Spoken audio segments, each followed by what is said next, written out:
Good morning student. आज हम आपको व्याकरण पुस्तक के अंतर्गत सर्वनाम पाठ समझाना चाहेंगे। सर्वनाम पाठ का पार्ट 1 समझाना चाहेंगे।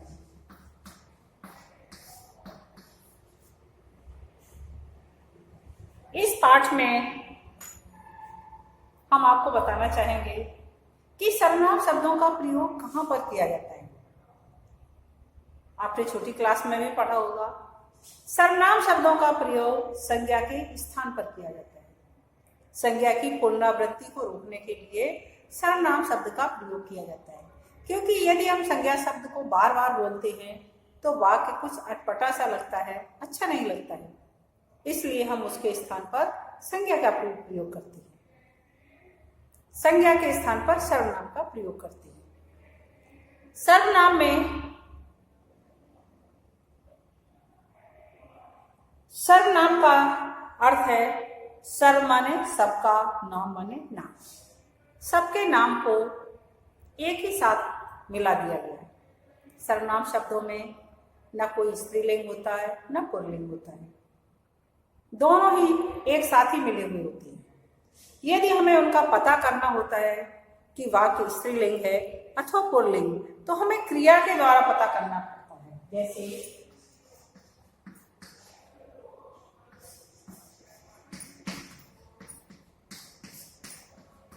आप जा रहे हो, अब हमें ये लिखना हुआ तुम जा रहे हो।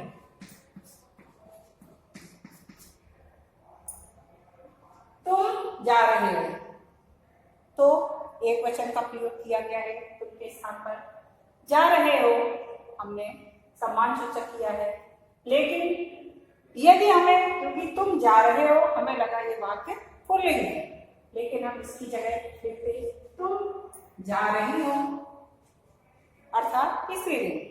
तो क्रिया के द्वारा हम पता कर सकते हैं कि वाक्य पुल्लिंग है अथवा स्त्रीलिंग। इसलिए सर्वनाम में दोनों का प्रयोग एक जैसे ही किया जाता है। सर्वनाम के मुख्य 6 भेद होते हैं: पुरुषवाचक सर्वनाम, निश्चयवाचक सर्वनाम, अनिश्चयवाचक सर्वनाम, प्रश्नवाचक सर्वनाम, संबंधवाचक सर्वनाम और निजवाचक सर्वनाम।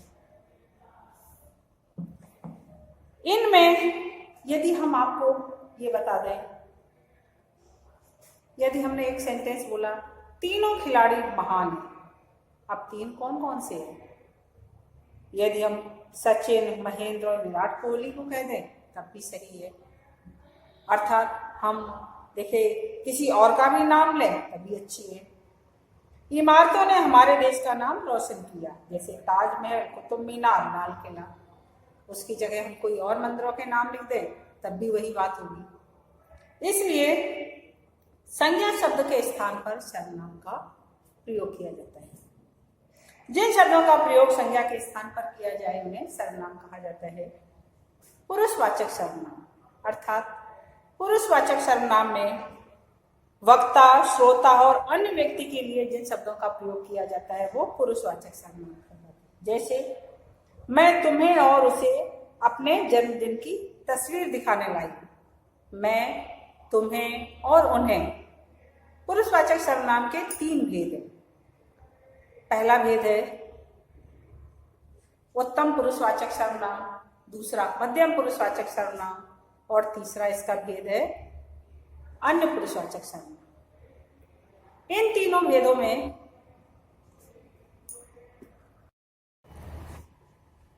पुरुषवाचक सर्वनाम के 3 भेद हैं: उत्तम पुरुषवाचक सर्वनाम, मध्यम पुरुषवाचक सर्वनाम और अन्य पुरुषवाचक सर्वनाम। उत्तम पुरुषवाचक सर्वनाम जैसे आप संस्कृत में पढ़ते होंगे, प्रथम पुरुष, मध्यम पुरुष और उत्तम पुरुष, लेकिन हिंदी में उसके उल्टे चलते हैं। जैसे उत्तम पुरुष पहले, उत्तम पुरुष मतलब अपने आप के लिए, मैं, हम, हमारा, हमें, इस तरह के शब्द होते हैं वो उत्तम पुरुष में। मध्यम पुरुष में तुम, तुम्हें, तुम्हारा, इस तरह के जो शब्द आते हैं वो मध्यम पुरुष में आते हैं। और अन्य पुरुष में अन्य, उसे, उसका, उसके लिए, इस तरह के शब्द आते हैं वो अन्य पुरुषवाचक सर्वनाम में आते हैं। उत्तम पुरुषवाचक सर्वनाम में जैसे मेरा नाम श्वेता है, तो उत्तम पुरुषवाचक सर्वनाम। जिसमें अपने लिए कोई संबोधन किया जाता है वो उत्तम पुरुषवाचक सर्वनाम। वक्ता अर्थात बोलने वाला अपने लिए जिन सर्वनाम शब्दों का प्रयोग किया करता है वो उत्तम पुरुषवाचक सर्वनाम कहलाते हैं। मध्यम पुरुषवाचक सर्वनाम में वक्ता द्वारा श्रोता या सुनने वाले के लिए जिन सर्वनाम शब्दों का प्रयोग किया जाता है वो मध्यम पुरुषवाचक सर्वनाम कहलाते हैं। जैसे तुम्हारी दीदी कहाँ है, अर्थात तुम्हारे लिए। तुम्हारी की जगह हम सम्मान सूचक आप शब्द का भी प्रयोग कर देते हैं। अन्य पुरुषवाचक सर्वनाम में कहने और सुनने के अतिरिक्त किसी तीसरे व्यक्ति के बारे में, जैसे हम दोनों तो आपस में बातें कर रहे हैं लेकिन ना तो हम अपने बारे में बात कर रहे हैं और ना उस सामने वाले के बारे में जिससे हम बात कर रहे हैं, बल्कि हम थर्ड पर्सन किसी तीसरे व्यक्ति के बारे में बात कर रहे हैं। यदि हम उनके लिए उनके लिए इस तरह के शब्दों का प्रयोग करते हैं तो वो अन्य पुरुषवाचक सर्वनाम कहलाता है। जैसे वह मेरा भाई है, उसे क्रिकेट खेलने का बहुत शौक है, उसने मुझे अपने बारे में कल बताया था।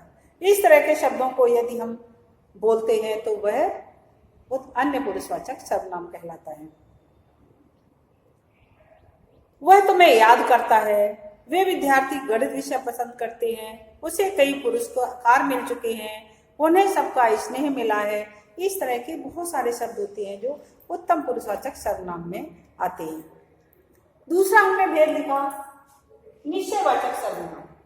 निश्चयवाचक सर्वनाम का मतलब होता है किसी भी वस्तु को निश्चय पूर्वक कहना। जैसे यह चौक है, मतलब है ये चौक, जिसमें ये निश्चितता हो कि ये काम श्योर होगा और जरूर होगा। यदि इस तरह की निश्चितता होती है तो ये निश्चयवाचक सर्वनाम।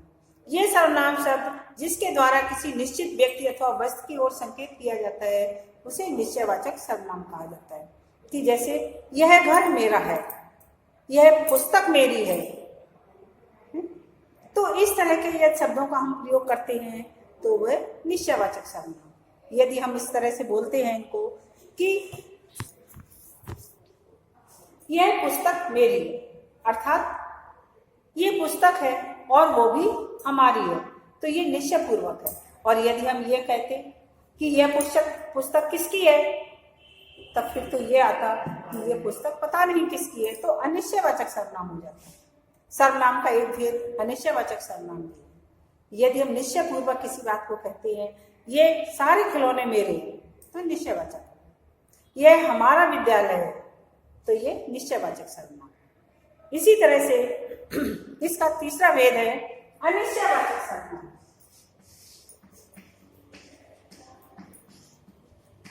अनिश्चयवाचक सर्वनाम